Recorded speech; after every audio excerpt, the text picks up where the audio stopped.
Hello, everyone, and inside today's Locked On Canadiens, we are going to recap the Habs Saturday night battle against the Oilers, and then it's diving in to 3 up and 3 down. You are Locked On Canadiens, your daily podcast on the Montreal Canadiens, part of the Locked On Podcast Network, your team every day.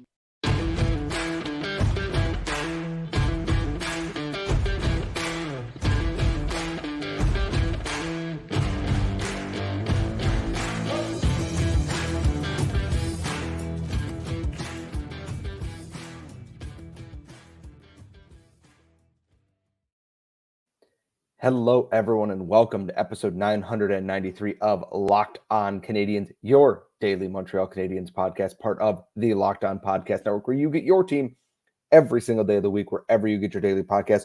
Or if you are on YouTube, you can subscribe to us there, watch this on video. And today's episode is also brought to you by our friends at FanDuel. Make every moment more right now because new customers can get $150 in bonus bets guaranteed when you place a $5 bet. Visit FanDuel.com/lockedon to get started today. As you will notice, I am the only person here if you are watching this on YouTube. My co-host is away for the week, so it is just me. I am your host, Scott Matla, as always. You can follow me on the app formerly known as Twitter at Scott Matla, SCOTTMATLA. Highlights, insanity, and more. Whatever is your speed. And we got a great show kind of planned out today. And by we, I mean I, because I got up and did this while watching soccer this morning on Sunday. We're going to get into Joshua Waugh's NHL debut against the Oilers in an overtime loss. We're going to get into the 3 up and 3 down, who's been struggling this week, who's been on the rise. And honestly, despite the Habs losses, I've got some good feelings going into things there. So we're going to get into that second segment. And then the third segment is, of course, all our risers. We've got AHL All-Stars. We've got veterans stepping up. We've got top prospects stepping up after the World Juniors. All that and more coming on later in the show here. But let's get right into things here. The Montreal Canadiens played on Saturday night after, and I'm not going to hesitate to say, their worst loss of the season to the San Jose Sharks on Thursday night. They lost 3-2 to the Sharks, and I know they got a late goal from Josh Anderson to make it look closer than it was, but they were never in that game. They came out against the Oilers, and I gotta say, about as good as you could hope from the Canadiens in a game where you have, did you know it was Connor McDavid's birthday? It's all that they mentioned in the lead up to the game there, that the Oilers were on the cusp of their first 10-game winning streak in franchise history. This is a team that is suddenly flying now, and I'm not going to say it's because of their goaltending. I'm going to say it's because Connor McDavid got healthy and the shooting percentages regressed in the right way, and they stopped losing games. Still paper tigers. Very, very scary paper tigers, but paper tigers nonetheless in the Western Conference. The Habs actually opened the scoring first in this one. First period power play, Nick Suzuki threads a great diagonal pass to Cole Caufield. Caufield has Stuart Skinner out of position. Absolutely rifles one by him. Perfect goal. Exactly what you want to see from that unit. And then it was a lot of one too many passes. The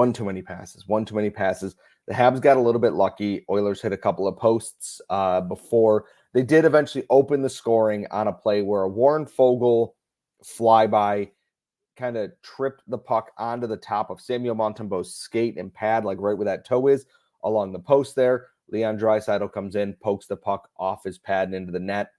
Martin St. Louis challenged for goaltender interference because Foegele skated through the blue paint, took Montembeault's arm out there and didn't kind of allow him to reset.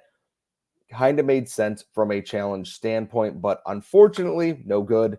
And honestly, I kind of kept waiting for the Oilers to do the thing they always do. They just break a game open eventually, and then the goals come in a wave in this game here. It never actually came. This game ended regulation 1-1, thanks in part to Samuel Montembeault being nothing short of incredible once again. He's going to get a special shout out as well in the 3 up section later on in the show here. He faced 41 shots, finished with a .951 save percentage against the Oilers there. He ends up getting the overtime loss. The Oilers started overtime on a power play, got nothing out of it, and then were given another power play in overtime And the shot that Montembeault faced hit the post behind him, wasn't going to go in. As he's trying to position to, look for it coming back off the post and out, it hit at such an angle. It hits Montembeault in the back, goes in the net. Oilers win 2-1. In a game that was frustrating because, no, the Canadiens were not probably the better team overall, but it was a game that I am watching this and going, the Habs were in it, and then the minute the Oilers were allowed to kind of do whatever they wanted to Habs players without repercussions, they just started doing that. There were holds and hooks and things that just Adam Ernie hit a dude who wasn't within 10 feet of a puck in front of a ref, and they just kind of decided, no, that's okay. That's not interference. Some of the things that were called in this game were soft. Some of them were not called at all. It wasn't an egregious thing where blatant things leading to goals were missed. It's the kind of game where so many little things happened that they added up to one just regular problem. Habs getting a point out of this, it's both good and frustrating, is that I thought the Habs had every opportunity to win this game as well. That top line with Slavkovsky, Cole Caufield, and Nick Suzuki still looks very good. There's a heavy, heavy dose of one deke too many, one attempted pass too many, one, move too many. I don't want to be the guy banging on the glass yelling, shoot the puck, but sometimes I just want Juraj Slavkovsky to shoot the puck. I watched him tonight add more dekes around sticks and dangles to get into better positions where he then tries to force another pass or another move.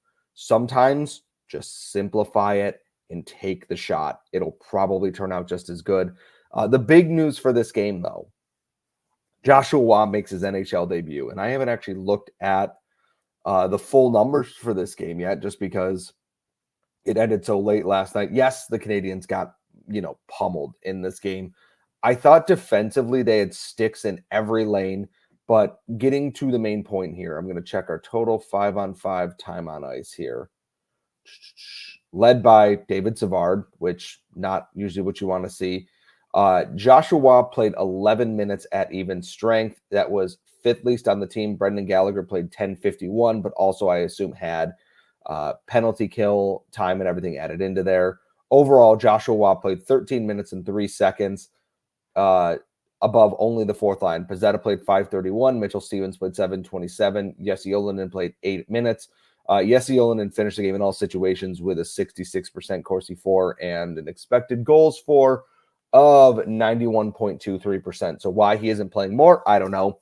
Not the time for me to launch into that right now, but I was worried what they were going to do with Waugh in his debut. They called him up Friday night. I didn't get a chance to watch the Rocket Moose game on Friday night just because I was at a work event and I was on Saturday, so I missed part of that game. But from what I was told, Joshua Waugh, despite not getting points on the scoreboard, looked to cut above the other players on the ice there. And I think with Kent Hughes and everyone coming into town to watch this week, they saw a lot of what they liked. It was only a matter of time, and they put him right into a top 6 role. Josh Anderson is on the injured list again. For how long? I don't know. But I'm happy to see that he got his chance. I don't know why he changed his jersey number to 89. He wore 32 in his first preseason with the Habs, switched to 97, and is now wearing 89. And my new headcanon is Oilers complain that there can't be 2 97s in one game on Connor McDavid's birthday. Whether that's actually true or not, I don't know. It's definitely not. Let's be honest. I'm making that up on the spot at 11:15 on Sunday in Allentown, Buffalo here. It's a frustrating loss, but the Habs continue to frustrate and really push teams that are much better than them in the standings here. I look at like the Vegas game, the Boston games. They've played these teams really, really tough, and that's what you want from a team that is not going to make the playoffs. But if you can push these good teams, even if you don't win and you're showing that progress that we're going to stick with these good teams, we're going to make them work for it, that's great. And guess what? They've got another challenge on Monday. Nathan MacKinnon and the Colorado Avalanche are coming into town. The Avs are terrifying right now. They came back against Toronto, scored 5 straight goals, won that game. Nathan MacKinnon's on a heater that is actively warming the earth at this point. I'll be really interested to see how this Habs games go. They usually play the Avs close, but if they're not on their game, this one gets out of hand in a hurry. I know that the Avs goaltending hasn't been where it needs to be this season, but their offense is just clicking on another level. It looks like they're mostly healthy at this point in their top 6. Going to be a scary one there, but I'll have your recap and everything after the game on Monday with that. However, it is now our Monday debut episode. That means 3 up and 3 down, and we're going to start with the downs coming up next. And as I mentioned off the top of the show, today's show is brought to you by the fine folks at FanDuel. The NFL regular season is wrapped up. The playoffs are in full swing right now, but there is still time to get in on the action with FanDuel, America's #1 sportsbook. And right now, new customers can get $150 in bonus bets guaranteed when you place a $5 bet. That's $150 in bonus bets, win or lose. And the app's super easy to use, and there's so many different ways to bet depending on what you're looking for. You can do your same game parlays. You can go into the parlay hub to find the most popular ones amongst other bettors right now. Find new bets in the Explore tab to see what you are looking for and find that and so much more. And when you win, you can cash out instantly on an app that's safe, secure, and easy to use. So visit FanDuel.com/locked-on and make your first bet a layup with FanDuel, the official sportsbook partner of the NFL and us here at Locked On. I am back. I am, of course, Scott Matla. If my voice sounds a little hoarse, I apologize. I have been pouring and shouting at a beer festival for the last 2 days, pouring at an event there. So I have done a lot of talking in the last couple of days. The weather is also not great in Buffalo, which is not good for anything else here. Before anyone asks, yes, we are safe, secure inside. I did not attempt to travel anywhere, unlike the last couple snowstorms, because I am not an idiot anymore. Usually on Monday, we do 3 up and 3 down, where we pick 3 bad things that are happening in this organization or around the league and whatnot. And then on the upside at the end of the show to end on a positive note. Changing the format a little bit this week because I didn't want to be overly negative in here. I haven't been really upset with the way the Habs have been playing overall, the Sharks game notwithstanding, because that was terrible and awful and I never want to see it again, is that I've got 2 things that I want to talk about in the down segment here. So it might be a little bit shorter, but I've got so much to cover prospect and rocket wise in the up section that I want to make sure it's given its due. So I want to jump right into it. On the downside, I know Josh Anderson scored a late goal against the Sharks to make it look like a game. After that little hot streak in December there, I haven't seen Josh Anderson. And that's a problem for a team that is desperately crying out for some form of secondary scoring. Raphael Harvey-Pinard coming back is great. I think he's a fantastic player, and I think he's a really good complementary piece. He's getting paid, I think, around $1 million. Josh Anderson's making several $1 million, plays in the top 6 exclusively, and I haven't seen him. And it's the story of a thing. And yes, every scorer is a streaky scorer, unless you're, Connor McDavid or whatever. I was kind of ignoring the whole Kent Hughes missed his window with Josh Anderson. He should have traded him last year, even if it was just a first and nothing else. I'm buying more and more into that if they get any offers for Josh Anderson going into this trade deadline, this offseason, this draft, whatever, that they should take them, and they should take them immediately. And it's not that I think that Josh Anderson can't be a useful player. It's just he doesn't fit the system of this team. And far too often, I don't notice him until he's just overthinking things a little bit. We know that Anderson's bread and butter, speed, power, the Jeremy Clarkson offense, just more power. Just put your hammer down on there and go. And on breakaways and like partial breaks and chances that he's alone in net, he's trying to finesse it. Josh, your game is not finesse. Your game is you're skating fast and you're putting all that momentum into your snapshot, into your wrist shot there to generate all that power on the rush. Instead, and I think it was against the Sharks, he gets a breakaway, and I'm going to go, he's going to rip it. He's going to go right glove side on that, and he's going to rip it high, and he tries to go to his backhand and lift a backhand. That's not your game. You are not a backhand scorer. You have never been a backhand scorer. Nick Suzuki can score on the backhand. Cole Caufield can score on the backhand. Occasionally, Brendan Gallagher scores on the backhand. Raphael Harvey, Jesse Olin, guys who have a little bit more wrinkle to their game. We know that Josh Anderson is getting into a slot wheelhouse, in that slot there, hammering pucks on a one-timer, or on the rush with all that momentum behind him, loading up a heavy wrist shot and just trying to blow it by goalies. A howitzer, not a sniper rifle, if that makes sense there. Use the gifts that you have. Use the power behind that. And I know he's on the injured list, and I'm hoping this isn't related to that really wonky knee injury that we saw in Dallas that looked like season over.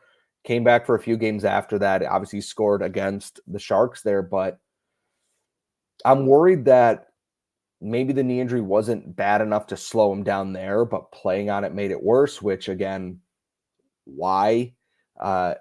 I really want to see him kind of figure it out, but I'm getting more and more concerned it's just not a thing that's going to happen at this point.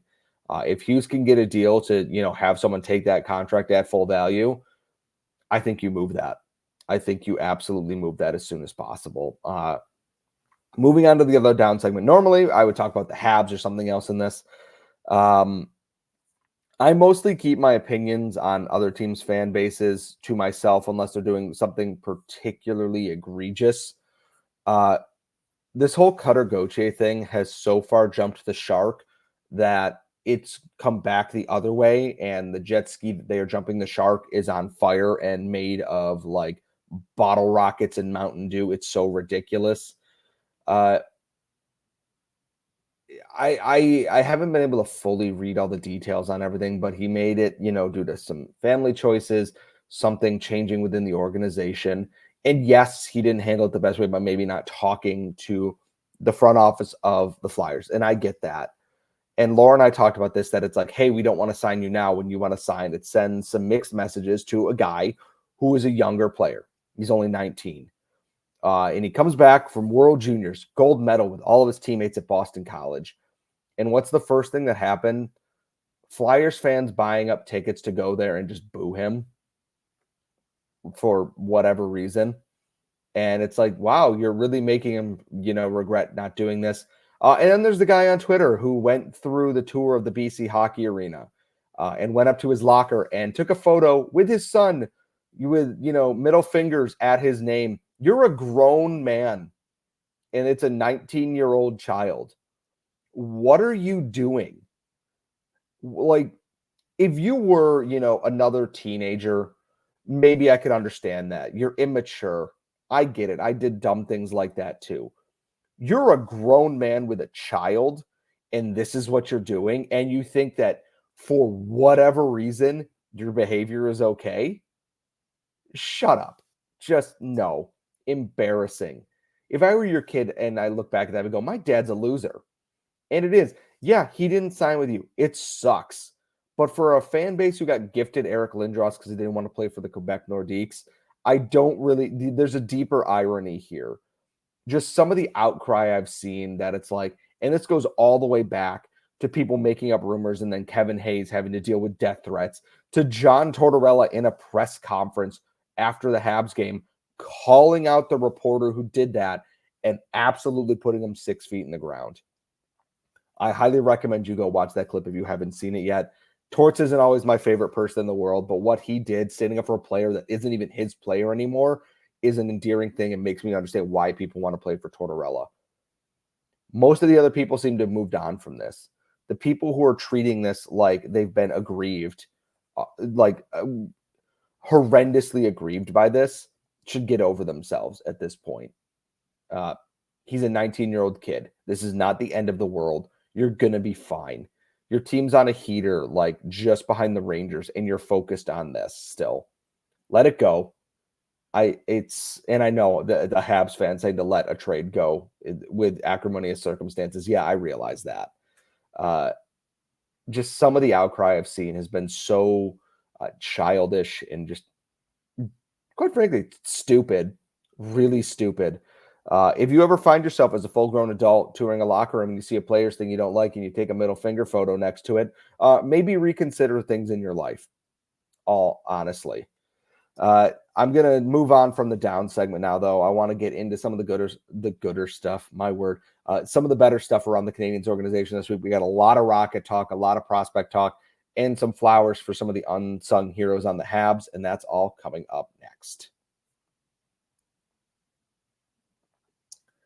And today's show is also brought to you by the folks at Game Time. The holidays might be over, but with the NFL playoffs in full swing, hockey in season, the NBA in season, and baseball season only a couple months away, you're going to want to start loading up on tickets for events. And like anyone else, I've struggled having to buy tickets for events. I want to go to a wrestling show. I want to go to a concert. Sometimes you're wading through miles and miles of hidden fees, poor seat choices. All that's a thing in the past now with Game Time. They offer last-minute ticket deals, flash deals, zone deals. You can see the view from your seats when you go to buy your tickets. And the best part is there's no hidden fees. The price you see is the price that you will pay with Game Time. So take all the guesswork out of buying tickets with Game Time. Download the Game Time app, create an account, use code LOCKEDON for $20 off your first order. Some terms may apply. Again, create an account, redeem code LOCKEDON, LOCKEDON for $20 off your first purchase. Download Game Time today. Last minute tickets, lowest prices, guaranteed. We are back. We're going to wrap the show here with an expanded 3-up. I wrote 4-up in the show description. I don't know if it's going to be 4 or 5. It might be more than that. Math was never my strong suit to begin with. And we're going to start with the Laval Rocket. And I mentioned it a little bit earlier in the week that rookie defenseman Logan Mayu has been named to the AHL All-Star team. We kind of mentioned it in passing with the injuries and everything else going on. I realized I should do my due diligence and allow folks to understand some of the progression that's there. The Rocket have been going because their defense of younger players and some of their veterans have really kind of meshed. And part of that is Arbor Jackeye joining the team after his injury, finding steadiness on a pairing with Logan Mayu as the Rockets' top pairing has done wonders for that team. There was a point that Mayu was double digits in the minus. He's down to -6 on the season here. In every game, more and more of a net positive. There are still some defensive wrinkles, but more and more I'm seeing someone with better decision-making in their own end. And you can go back when we previewed this and people asked about this. My concern always was, what will his defensive play transition to at the AHL level? And it started rough, and so did the Rocket. They could not find pairings that worked to save their life when the season started. And now that they kind of have settled into that, we're seeing the best of what Mayu can do here. Since his pairing with Jack, I'm looking 1 assist, 2 assist, 1 assist, 1 goal, 1 assist, 1 assist, 2 assist, 1 goal, 1 goal, 1 goal. It's helped the power play, and it's helped their 5-on-5 offense a lot there. Like I said, Gignac and Waugh would have been my top picks originally, but Mayu's up to 22 points in 35 games. One of the top rookie defenseman scorers in the league, and I think among even just rookie scorers, he's up there pretty well. The defensive game is still coming along. There's still work to be done and decision-making, but it is progressing. And if you are a Canadiens fan and you're looking at the AHL and wondering, is this worth it? Should we just send our guys to the NHL, keep them in juniors or in Europe longer? This is the progression you want to see. Joshua Waugh came in, lit it up, moved up. We're looking at Mayu doing that now. We're seeing Jackeye take that next level. We saw it with Jaden Struble this year, who came in, and I thought, a little bit of time in the AHL this year, maybe he pushes for a spot at the end of the year, and now he's an NHL regular defenseman, not a forward, my apologies. And that's a good thing. And a big part of why this Rocket team is having its resurgence, and I haven't looked at the standings yet, but wow, they have moved up to 4th in the AHL North Division. They are in a playoff spot. They're on a 6-0-1 winning streak right now, and they're 8-1-1 in their last 10 games. One of the hottest teams in the AHL right now. They find themselves just 2 points behind the Belleville Senators, Cleveland is running away with this division with 48 points, but the Rocket are in the thick of it. But of course, the North Division is separated by this much. They are also 2 points away from being out of a playoff spot at this point right now. They're one of the top scoring teams in the AHL. And the thing is, the veterans on this team have found their footing in a way that you want. Lias Andersson, coming back from injury, has done wonders. He's been on a hot streak since coming back. A huge power play guy, gives them another double-digit goal scorer there. And I want to take a look at the player stats for this team here, just because I think it's important to kind of look at it overall. Joshua Wild leads the team with 12 goals. Brandon Gignac has 11. Lias Andersson has 11. Philippe Maillet has been a fantastic secondary scorer now. He's up to 8 goals, 17 assists. Logan Mayu has 8 goals. Sean Farrell has 6 goals. Riley Kidney has 6 goals. Jan Nyshak has 6 goals. Toby Paquette-Bisson has 5 goals. Xavier Simoneau has 4. Emil Heineman, 4 goals, 5 assists in 12 games. The biggest thing here, and it's not going to show up on the score sheet, is the veteran players on this team. So Elias Andersson, Philippe Maillet, Brandon Gignac, on defense, Toby Paquette-Bisson, and even William Trudeau now, who's still a younger guy and a prospect, but a veteran. Them finding their footing has allowed this Rocket team to thrive so much more. The goaltender side of things, Kazimir Kaskisuo has a 3-0-0 record. Let me get down here. Yeah, and he's got a .943 save percentage. He's 3-0-0. Jakub Dobiš has been playing much better as of late. I know he lost his last start there. 10-6-4 on the season after starting it with like 1 win in his first 8 games. All of those things are coming together at the right time. The Rocket are finally looking like the team that we hope they would be, and they are doing this without Mitchell Stevens, who is one of their top centers, without Joshua Waugh now. Sean Farrell is on the injured list. Gabriel Bork just came back. Brady Keeper is on the injured list as well. And also probably without Emil Heineman for stretches of this too. And maybe Jaden Struble hasn't been there. Where would you put him now? It's hard to say because all the pairings are playing so well. Just really good things with the Rocket there, and keeping on the prospect train as well. Owen Beck has 9 points in 3 games with Saginaw since his trade went through. Yeah, and if you don't follow Lauren Kelly from Elite Prospects on Twitter, she's phenomenal with this and that. She brought up, and I think it was also David St. Louis who brought up this point, is that even good players need support systems. Unless you are, Connor McDavid and you have the Thanos, I'll do it myself ability. A guy like Owen Beck, despite being a really solid player, is going to need help. If he doesn't get support and everything, he is constantly needing to do so much that there's so much pressure, teams hone in on him, and nothing is going right there. The system in Peterborough did not fit his game like it did in Mississauga. And yes, in Saginaw, he's playing on what is now effectively a super team. That's okay because, why not? He's still performing at a high level on that team there. He's allowed to play his game, a little bit more freedom offensively to dig into that. If you haven't had a chance to watch it yet, Saginaw's offense is scary, and they're going to try and win the OHL title. They're already hosting the Memorial Cup, so they're in there, and they're still going for it. They want to win a Memorial Cup in their home city, like every host team does. A scary, scary group there. I got to watch more of Owen Beck now that he's out of Peterborough, because watching Peterborough was a chore in some of these games here. Lane Hudson, Boston University, continue to be very good. Jacob Fowler continues to be the only goalie for Boston College, which is wild to me, but I don't run a top 25 college D1 hockey program, so what do I know? To move on and kind of wrap up the show here, I want to give shout outs to 2 NHL players, and this is specific to the Oilers game. Samuel Montembeault has been full value for his contract. He's up to .909 save percentage on the year. I know he lost the game. I don't mean he lost the game, but he was the losing goalie in that game against the Oilers. He's also one of the few reasons it wasn't a blowout, or why the Sharks game wasn't a blowout. A lot of people were wondering, is he worth the money? Why do we pay this money? He is the ideal start, that bridge gap goalie right there.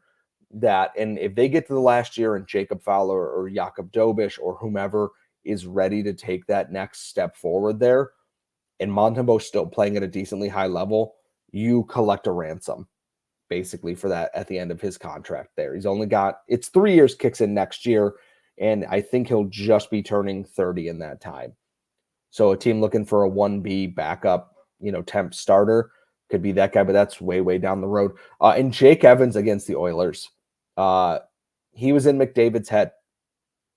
And yeah, the counting numbers aren't going to look great. It's Connor McDavid. But you've got McDavid initiating contact, flopping, getting a penalty, all because Jake Evans is playing him so hard in that game. Sportsnet didn't show this replay. They were too busy mispronouncing Samuel Montembeault's name all night. But late in the third period, I believe Evans had just come out of the box after his interference penalty on McDavid. And there's a puck. He is down low, covering, the bottom third of the Habs defensive zone. And a puck comes out, and it looks like Leon Draisaitl is going to step into the slot and just hammer this shot by Samuel Montembeault. And just out of nowhere, you see Jake Evans diving, poke check by that. He was throwing the body around real hard out there. I think Jake Evans is playing in a role that's above his pay grade, but he's still giving his all on every shift. I will always root for Jake Evans. He's one of those really good AHL success stories for the team. Raphael Harvey-Pinard's going to be one as well there. Really impressed with what I've seen from him. I hope that the Habs can find a center to really fill in there and allow Jake to get more into his bag there in that bottom six role. I thought he's played really well. The points aren't always going to be there. That's not his game. But honestly, I'm going to put Evans on my up list. I thought he's been great for what he's being asked of for that. That's going to wrap up the show today, though. I want to know your 3 up and 3 down. Tweet us at @LO_Canadiens. You can send emails to lockdowncanadiens@gmail.com as well. You can tweet me at Scott Matla. Remember to find us wherever you find your daily podcast on Google, Apple, Spotify. We post at midnight every day, unless extenuating circumstances, of course. And tell all your friends we are on youtube.com to search Locked On Canadiens, and you will find us there. Check out the Locked On Sports Today national channel, 24/7 stream of all of our local experts. I'll be back after the Avs game, folks. And until then, see y'all next time.